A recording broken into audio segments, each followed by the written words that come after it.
Number उस बच्चे के नहीं आएंगे जिसने बहुत कुछ पढ़ लिया है, नंबर उस बच्चे के आएंगे जो इस तरह अपनी आंसर शीट को लिख के आएगा, जिस तरह मैं इस वीडियो में बताने वाला हूं। ये मेरे 95 आए थे, जो भी बच्चे गलतियां करते हैं वो सारी इस वीडियो में बताऊंगा। अपनी तरफ से मास्टर टिप्स आपको दूंगा कैसे आपको आपका आंसर लिख के आना है। पेपर उन बच्चों का अच्छा होता है जो ये 3 चीज करके आते हैं अपने पेपर में।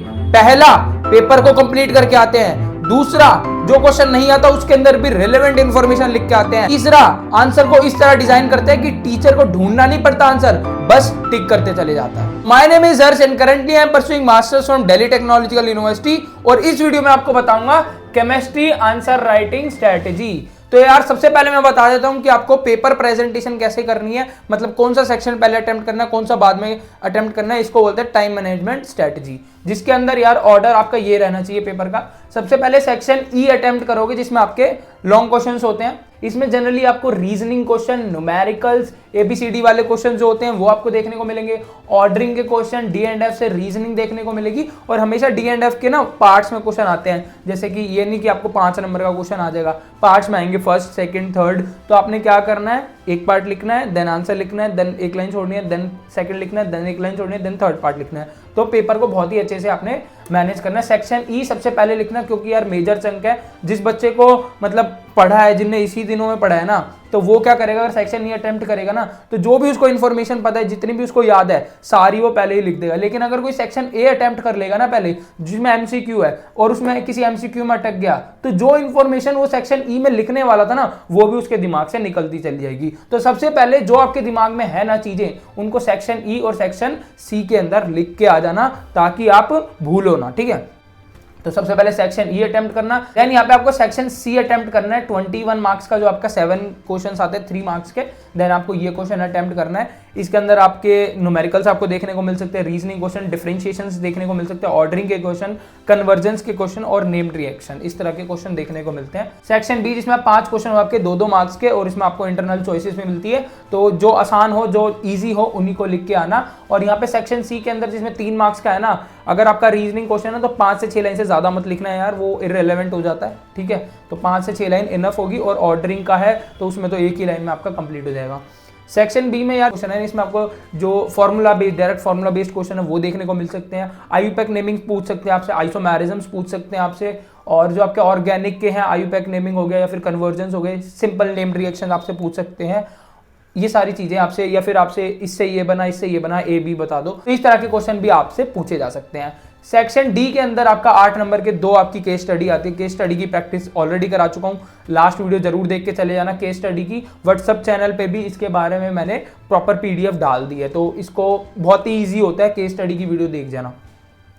देन सेक्शन ए लास्ट में इसलिए कह रहा हूं यार, 14 एमसीक्यू, 2 असर्शन रीजनिंग होती है, ठीक है। तो इसको लास्ट में इसलिए कह रहा हूं कि बच्चे यार काफी टाइम इसमें भी लगा देते हैं, जिसकी वजह से पेपर छूट जाता है। तो टाइम मैनेजमेंट है, एक नंबर का है यार, कितना ही टाइम लगा लोगे। अगर आपको आता है ना तो वो फिर टिक होता चला जाता है। सिर्फ आपको यहाँ पे ऑप्शन लिखना होता है, यूं नहीं कि आप आंसर लिख रहे हो, सिर्फ ए बी सी ही लिखना। प्लीज कोई आंसर मत लिखना कि ए आपका अगर करेक्ट है और उसको आंसर भी लिख रहे हो, नहीं, सिर्फ आंसर ऑप्शन लिखो, ए करेक्ट है तो ऑप्शन में, ठीक है। और इसकी मैं बताऊंगा कि अगर आपने कैसे गेस करना है, ठीक है, तो किस ऑर्डर में आपको पेपर अटेम्प्ट करना है, क्योंकि बहुत बच्चे मेरे से पूछ चुके हैं न्यूमेरिकल होते नहीं है और गलत तरीके से अटेम्प्ट करते हैं। मोस्ट ऑफ द स्टूडेंट इसलिए नहीं होते हैं। तो मान लो यहाँ पे इलेक्ट्रोकेमिस्ट्री का एक क्वेश्चन है जिसमें आपको क्रोमियम सॉलिड से क्रोमियम 3 पॉजिटिव में जा रहा है। यहाँ पे कॉन्सेंट्रेशन दी हुई है, यहाँ पे ये सॉल्ट ब्रिज है, डबल स्लैश, ठीक है। देन Fe2 पॉजिटिव Fe के अंदर जा रहा है। आपसे बोला है कि आपको क्या निकालना है, यहाँ पे ई सेल निकालना है, ठीक है। तो ई सेल निकालने के लिए आपको यहाँ पे हाफ सेल रिएक्शंस लिखनी होती है। फर्स्ट स्टेप होता है हाफ सेल रिएक्शंस। तो सबसे पहले आपने हाफ सेल रिएक्शन लिखी, क्रोमियम से क्रोमियम 3 पॉजिटिव में जा रहा है, 3 इलेक्ट्रॉन।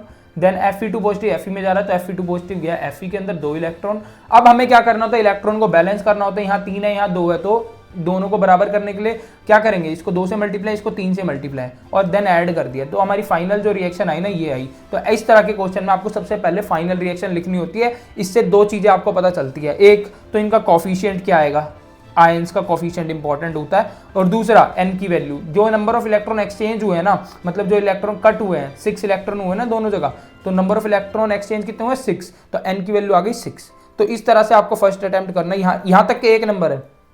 देन ई सेल आपको दिया हुआ है, ई नॉट ऑफ सेल दिया हुआ, वो लिखा, क्या निकालना है वो लिखा, फॉर्मूला यूज्ड जो फॉर्मूला आपने इसमें यूज होगा वो लिखा, यहां से यहां तक के 1 नंबर या फिर आधा नंबर है, ठीक है। तो यहां तक अगर आप अटेम्प्ट करके आते हो, अब मुझे लगता है कि ये तो सब कर सकते हैं यार, तो यहां तक अगर 3 नंबर का क्वेश्चन है तो यहां तक आपके 1.5 नंबर है फॉर्मूला लिख के आने के, ठीक है। तो इस तरह आपको अटेम्प्ट करना है। देन क्या करना है आपने, यहाँ पे ई नॉट ऑफ सेल, अब E cell is equals to E naught of cell की वैल्यू रखी, यहाँ पे एन की वैल्यू रखी, लोग प्रोडक्ट की कॉन्सेंट्रेशन अपॉन में रिएक्टेंट, यहाँ पे उसकी स्टोशियोमेट्री भी आती है। यहाँ पे देखो सी आर है ना, तो यहाँ पे 2 आया है ऊपर, और यहाँ पे Fe2 पॉजिटिव में 3 है, तो यहाँ पे 3 आया ऊपर, ठीक है। तो उसके बाद आपने स्टेप बाय स्टेप करना है। यहाँ पे इसको मैंने ऐसे लिखा, इसको ऐसे लिखा, यहाँ से इसको सॉल्व करके log 4 आ गया, ठीक है। उसके बाद क्या करना है, अब आपको यहाँ पे log की प्रॉपर्टी पता है, log a की पावर b होता है, b log a, तो ये मेंशन करके आना कि भाई ये वाली प्रॉपर्टी लगाइए, ठीक है। तो ये प्रॉपर्टी मेंशन करके आओगे जब भी लगेगी। तो यहाँ पे आपका क्या करा, 4 आ गए, log 10 की वैल्यू 1, तो यहाँ पे हमने सॉल्व करके फाइनल आंसर को यूनिट के साथ डब्बे में बंद करके आना। इस तरह से अपना न्यूमेरिकल अटेम्प्ट करके आना, पूरे नंबर मिलेंगे आपको। और अगर आपका आंसर नहीं भी आ रहा है ना, तो ये वाले को सिर्फ यूनिट डाल के छोड़ देना, अगर कैलकुलेशन ज्यादा है तो टाइम लास्ट में टाइम बचेगा तब कैलकुलेशन कर लेना, क्योंकि मैक्सिमम आधा नंबर होगा इसका, आधा या 1 नंबर होगा। लेकिन अगर आप इस तरह से अटेम्प्ट करते हो तो सिर्फ आधा ही नंबर कटेगा आपका। तो लास्ट में कैलकुलेशन करना अगर टफ कैलकुलेशन है, लेकिन यूनिट भी लिख देना। तो इस तरह से न्यूमेरिकल अटेम्प्ट करना है। अब आ जाता हूँ ऑर्गेनिक केमिस्ट्री को किस तरह अटेम्प्ट करना है। तो ऑर्गेनिक केमिस्ट्री में मान लो अगर आपसे नेम्ड रिएक्शन पूछी जाती है, तो नेम्ड रिएक्शन जो भी है उसकी पहले लिखोगे कि भाई नेम्ड रिएक्शन ये है, और ये इसको कन्वर्ट यूज होती है किसको, बेंजोइल क्लोराइड को बेंजल्डिहाइड में कन्वर्ट करने के लिए। एक लाइन वो और एक लाइन उसका यूज। देन लिखोगे रिएक्शन, रिएक्शन इस तरह लिखनी है प्रॉपर आपने, ठीक है। एरो आपका लंबा जाएगा, और यहाँ पे इसका नाम भी लिखोगे कि बेंजोइल क्लोराइड है, यहाँ पे लिखोगे इसका बेंजल्डिहाइड है। तो जो भी आपका बनता है उसका नाम जरूर लिखना है। यहाँ पे जो भी रिएजेंट्स है उसको प्रॉपर मेंशन करके आओगे। तो मतलब पहले उसकी थ्योरी देन उसकी रिएक्शन, ऐसे करके लिख के आना है। ये तो हो गया नेम्ड रिएक्शन का। अब बात है केमिकल टेस्ट, जिसमें बच्चों को पता ही नहीं चलता केमिकल टेस्ट करने कैसे। मान लो आपको बोला गया है कि एसिटल्डिहाइड और एसीटोन को क्या करो, डिस्टिंग यूज करो। तो आपको पता है कि टॉलेंस रिएजेंट यूज हो सकता है, तो आपने लिखा Tollens reagent is used to distinguish aldehyde and ketones. Then क्या करा, एसिटल्डिहाइड के अंदर डाला Tollens reagent AgNH3 twice whole positive, और यहाँ पे बनी सिल्वर मिरर पीपीटी। जरूरी नहीं है कि आपको लिखना है कि क्या बना है यहाँ पे, ठीक है। तो आप डायरेक्ट लिख सकते हो कि सिल्वर मिरर पीपीटी बन रही है, इससे भी आपका डिस्टिंग्विश हो सकता है। यहाँ पे एसीटोन है, इसमें आपने टॉलेंस रिएजेंट डाला, यहाँ पे कोई एक्शन नहीं हो, बस इतना लिख दोगे आपको पूरे नंबर मिलेंगे, ठीक है। जरूरी नहीं आपको लिखना है कि सिल्वर मिरर पीपीटी किसकी आ रही है, यहाँ पे सिल्वर की आती है, लिखना लिख सकते हो, वरना इतना भी आपके लिए काफी होगा। तो इस तरह से डिस्टिंग्विश आपने करना है, ठीक है। अब आया था एबीसी वाले क्वेश्चंस पे। अब आता है एक एबीसी वाला क्वेश्चन ये कि भाई ये है, इससे बना, इसके अंदर ये डाला तो ए बना, और इसके अंदर ये डाला तो ये बना। तो अब ए और बी बताओ। अब बच्चे क्या करते हैं, ये पूरी रिएक्शन लिख के आएंगे और वहां पे ए लिखेंगे, वहां बी लिखेंगे, फिर लास्ट में लिखेंगे ए और बी क्या। नहीं भाई नहीं, एग्जामिनर जो आपका आंसर शीट चेक कर रहा है ना, उसको इरिटेट मत करो। इरिटेट करोगे उतने नंबर काटेगा आपके। उसने सिर्फ आपसे पूछा ए और बी क्या है, तो खाली ए और बी लिखो। जो आपकी राम कहानी है ना, उसको आपको लास्ट में लिखना है। लास्ट वाला जो पेज होता है ना, पूरी आंसर शीट का लास्ट पेज होता है, उसको एज अ रफ शीट आपने यूज करना है, ठीक है। मैं आपको दिखा भी देता हूं, देखो ये वाला जो पेज है ना, ये आपकी आंसर शीट है। ये वाला जो पेज है ना लास्ट वाला, इस पे आप रफ पेज लिख सकते हो। इस वाले पूरे पेज पे रफ पेज लिख सकते हो, और इसके अंदर जो भी आपका गंद संद है ना, जो आप पेपर में नहीं लिखना है, उसको सबको यहाँ पे लिख के देन आपका जो है लिखोगे। फाइनल आंसर ए और बी ही लिखना है, ठीक है। तो आपको इस तरह अटेम्प्ट करना है कि ए आपका ये है, बी आपका ये है। तो ये हो गया कि आपको किस तरह अटेम्प्ट करना है। एक और क्वेश्चन आता है आपका लैंग्वेज वाले, इसमें आपको पूरा लैंग्वेज देता है, लास्ट में पूछता है ABCD क्या है। तो उसमें भी भाई राम कहानी आंसर शीट में नहीं लिखनी, रफ पेज में लिखना लास्ट पेज पे, और खाली ABCD जो है आपके वो लिखना अपने आंसर के अंदर। इस तरह सॉल्यूशन ए ये है, बी ये है, सी ये डी है। तो इस तरह से आपको इनको अटेम्प्ट करना है। और ऑर्गेनिक का ध्यान रखना है भाई, एक भी रिएजेंट इधर उधर होता है तो दिक्कत हो जाएगी। मान लो कि आपका अल्काइल हैलाइड है, अल्काइल हैलाइड में अगर आप एक्वस KOH डालोगे तो आपका बनता है अल्कोहल, लेकिन उसी के अंदर आप अल्कोहलिक KOH डालोगे, खाली अल्कोहल का फर्क है। अगर आप अल्कोहलिक KOH डालोगे तो उसका एल्कीन बनता है। तो ध्यान रखना एक्वस है या अल्कोहलिक है। SN1 और SN2 के ऑर्डर्स को अच्छे से कर लेना, उससे क्वेश्चन आता ही आता है, ठीक है। तो मैंने बताया भी हुआ है कि भाई 3 डिग्री होता है, देन बेंजाइलिक होता है, देन अलाइलिक होता है, देन 2 डिग्री, देन 1 डिग्री, और विनाइलिक अटैक नहीं करता, ठीक है। डबल बॉन्ड से जो कार्बन जुड़ा हुआ, अगर उसी से ही आपका हैलाइड जुड़ा हुआ तो वो होता है विनाइलिक, और वो SN1 रिएक्शन नहीं शो करता। तो इन चीज़ों का थोड़ा बहुत ध्यान रखना है यार, ठीक है। तो ये है ऑर्गेनिक के लिए टिप्स। अगर आप ऑर्गेनिक छोड़ के जा रहे हो ना, तो व्हाट्सएप चैनल ज्वाइन कर लेना। उसके अंदर मैंने डाला है कि अगर आप बिल्कुल छोड़ के जा रहे हो ना, कौन से ऐसे टॉपिक्स हैं जो आपको करने चाहिए, लिंक डिस्क्रिप्शन में दे दूंगा। सेम अगर आपको उन्हीं के टू द पॉइंट नोट्स की टू द पॉइंट नोट्स अगर आपका लास्ट दिन है ना अभी, तो आप उन टू द पॉइंट नोट्स को करके जा सकते हो। प्राइस बिल्कुल रिड्यूस करके 49 रुपीज़ कर दिया है, तो आप उनको ले सकते हो। डिस्क्रिप्शन में आपको नंबर मिल जाएगा। अब बात तो इनऑर्गेनिक को आपने कैसे अटेम्प्ट करना है। इनऑर्गेनिक से यार थ्योरी क्वेश्चंस होते हैं। अगर आप मेरा D&F का पूरा वन शॉट देख चुके हो और कोऑर्डिनेशन वाली प्लेलिस्ट देख चुके हो, तो कोई भी क्वेश्चन ऐसा नहीं होगा जो आप नहीं करके आ पाओगे। ऑर्गेनिक के आंसर लिखने से पहले 2-3 चीजें हैं जो आपको जान लेनी चाहिए। आइडेंटिफाई की पॉइंट्स। जो भी आपका क्वेश्चन पूछा गया, मान लो कि मैग्नेटिक प्रॉपर्टी से रिलेटेड क्वेश्चन पूछा गया है, तो मैग्नेटिक प्रॉपर्टी से रिलेटेड क्वेश्चन में आपका की पॉइंट होना चाहिए कि भाई अनपेयर्ड इलेक्ट्रॉन की वजह से पैरामैग्नेटिक करैक्टर होता है, और अगर अनपेयर्ड इलेक्ट्रॉन नहीं है तो डायमैग्नेटिक। तो ये की पॉइंट है। आपका कलर से रिलेटेड कुछ क्वेश्चन पूछा हुआ है, तो यहाँ पे डी ट्रांजिशन आपका की पॉइंट है। अगर आपका किसी कॉम्प्लेक्स फॉर्मेशन से रिलेटेड क्वेश्चन है, तो वेरिएबल ऑक्सीडेशन स्टेट आपका की पॉइंट है। तो इस तरह से जो की पॉइंट्स है ना, आपको लिख के आने पेपर में और उसको ब्लू स्केच या पेंसिल से हाईलाइट कर देना, ताकि जो एग्जामिनर है खाली उसको टिक करना पड़े। क्योंकि एक कोई क्वेश्चन पूछा जाता है ना, तो उसका जो मेजर पॉइंट होता है ना, वो एक ही होता है। बाकी तो आपने एक्सप्लेन करना होता है कि बिकॉज, ड्यू टू, ये सब चीज़ें होती है। तो की पॉइंट्स को मेंशन करना, जहां पे जरूरत पड़े इलेक्ट्रॉनिक कॉन्फ़िगरेशन लिख के आना, ठीक है। जैसे कि आपका Fe2 पॉजिटिव की, Mn2 पॉजिटिव की, इस तरह से जो भी आपका डी ब्लॉक के क्वेश्चंस है ना, उसमें इलेक्ट्रॉनिक कॉन्फ़िगरेशन के थ्रू एक्सप्लेन करोगे तो मैक्सिमम नंबर मिलते हैं, ठीक है। इलेक्ट्रॉनिक कॉन्फ़िगरेशन हो गया, स्ट्रक्चर जहां पॉसिबल हो, जहां पे जैसे कि आपका कोऑर्डिनेशन में स्ट्रक्चर्स हैं, और D&F में भी है, KMnO4 की प्रॉपर्टी K2Cr2O7 में, तो वो स्ट्रक्चर्स जहां भी मेंशन कर सको कर देना। रिएक्शन जहां पॉसिबल हो मेंशन करना। तो ये की पॉइंट्स हैं इनऑर्गेनिक के लिए। आपसे डायरेक्टली कोई 5 नंबर का क्वेश्चन नहीं पूछा जाता, पार्ट्स में पूछे जाते हैं, तो फर्स्ट पार्ट, देन एक लीव लाइन कर देना, देन सेकंड पार्ट एक लाइन छोड़ देना, देन थर्ड पार्ट, इस तरह से अटेम्प्ट करना, तो मैक्सिमम नंबर आपको इनऑर्गेनिक में मिलेंगे। तो ये थी यार इनऑर्गेनिक की टिप्स। अब मैं आपको बता देता हूं, अगर आपको कोई क्वेश्चन नहीं आता है तो उसका आपने क्या करना है। अगर आपको कोई क्वेश्चन नहीं आता है, मान लो कि वो डी ब्लॉक का क्वेश्चन है, तो डी ब्लॉक का क्वेश्चन है, तो डी ब्लॉक से रिलेटेड जो भी आपको उस क्वेश्चन से रिलेटेड रिलेवेंट इंफॉर्मेशन थोड़ी बहुत भी पता है, जो भी पता है, तो उसको लिख के आओ। Something is better than nothing. आपको नंबर मिलेंगे। बोर्ड का रूल है कि अगर बच्चे ने लिखा है ना, तो उसको नंबर दिए जाएंगे। तो रिलेवेंट इंफॉर्मेशन जो भी आपको उससे रिलेटेड पता है वो लिख के आना। पेपर बिल्कुल भी मत छोड़ के आना।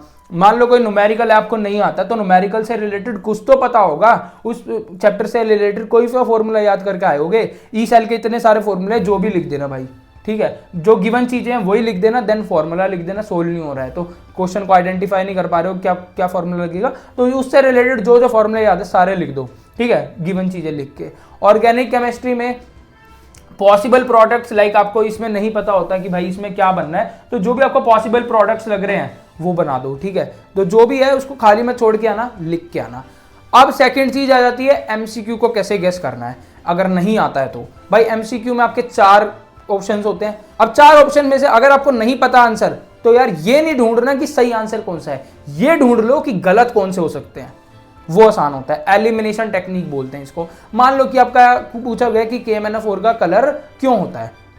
अब मेरा वन शॉट जिसने देखा हुआ उसको ये पता है कि चार्ज ट्रांसफर से की वजह से होता है, लेकिन आपको ऑप्शन में डी ट्रांजिशन भी देगा। अब डी ट्रांजिशन तो हो ही नहीं सकता ना, चार्ज ट्रांसफर से ही हो सकता है, तो डी ट्रांजिशन तो ऑब्वियस कैंसिल हो गया। देन है charge transfer from ligand to metal, charge transfer from metal to ligand, और charge transfer from unpaired electron. अब चार्ज ट्रांसफर अनपेयर्ड इलेक्ट्रॉन से कैसे होगा, अनपेयर्ड इलेक्ट्रॉन से तो फिर कलर ही आ जाता है, डी ट्रांजिशन होती है, तो वो क्वेश्चन भी, वो भी ऑप्शन आपका एलिमिनेट हो गया। बता charge transfer from ligand to metal या फिर मेटल टू लिगेंड। अब यहां से 2 ही ऑप्शन आपके पास बच गए। अब आता है ऑब्वियस चॉइस। ऑब्वियस चॉइस यार कि यार मेटल का कलर आना है, कंपाउंड का कलर आना है, तो इलेक्ट्रॉन ही ट्रांसफर कर देता, इसीलिए लिगेंड बाहर वाला कोई चार्ज ट्रांसफर करता है तब वो कलर शो करता है। तो ये एक ऑब्वियस चॉइस हो जाती है। इस तरह से ऑब्वियस चॉइस को आपने सिलेक्ट करना है। तो ये मत कोशिश करना कि सही आंसर ढूंढो अगर नहीं आता, ये कोशिश करना कि गलत कौन सा है, ताकि आपका आंसर उससे आ जाता है। और मोस्ट प्रोबेबली बच्चे कर देते हैं उसको टिक। अगर 2 ऑप्शन बचे हैं ना, तो उसमें से फिर ठीक हो जाता है, लेकिन अगर 4 ऑप्शन है आपके पास तो फिर दिक्कत आ जाती है।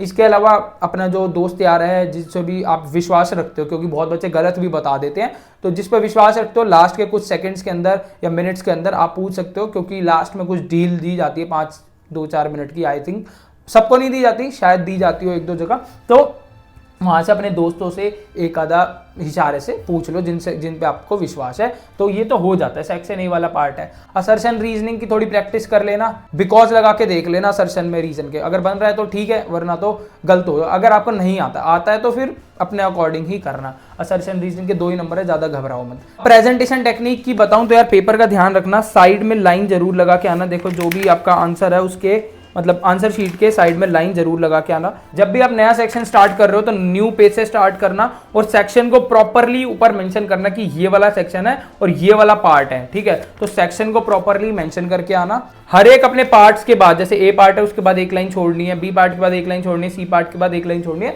तो लाइन छोड़ के, ताकि टीचर को अच्छे से नजर आए कि भाई आपने क्या लिखा हुआ है। तो भी आपके मेन पॉइंट्स है उनको हाईलाइट कर देना। अगर न्यूमेरिकल प्रॉब्लम है तो लास्ट वाले आंसर को बॉक्स में बंद करके आओगे, ठीक है, प्रॉपर उसकी ऐसा यूनिट लिख के बॉक्स में प्रॉपर बंद करके आओगे, ताकि आपका जो आंसर है, लास्ट आंसर है, वो अच्छे से आइडेंटिफाई हो सके। और last but not the least, सारा पेपर अटेम्प्ट करके आओगे।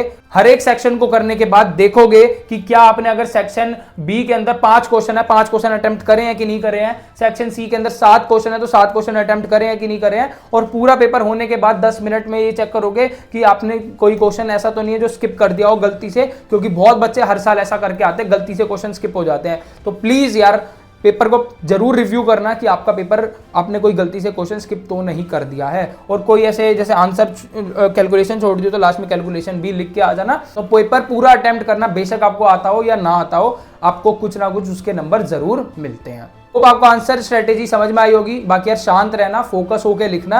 बाकी जितना पढ़ा है उसको रिवीजन नोट से, जो जिसने भी मेरे ले रखे हैं उनको उससे प्रॉपरली रिवाइज करके जाना। सुबह भी आपको उसको रिवाइज कर सकते हो, और जिसने नहीं लिए 75 प्राइस कर दिया है, डिस्क्रिप्शन में नंबर है, वहां से ले लेना। कोई भी दिक्कत हो कॉमेंट सेक्शन के अंदर बता दो, व्हाट्सअप चैनल ज्वाइन कर लो, मेरे से डायरेक्टली आप पूछ सकते हो। आपका भाई आपके साथ है, हौसला मत हारना। भगवान से मैं प्रेयर करूंगा कि आपका पेपर सबका बढ़िया जाए। God bless you all, best of luck, फोड़ के आना।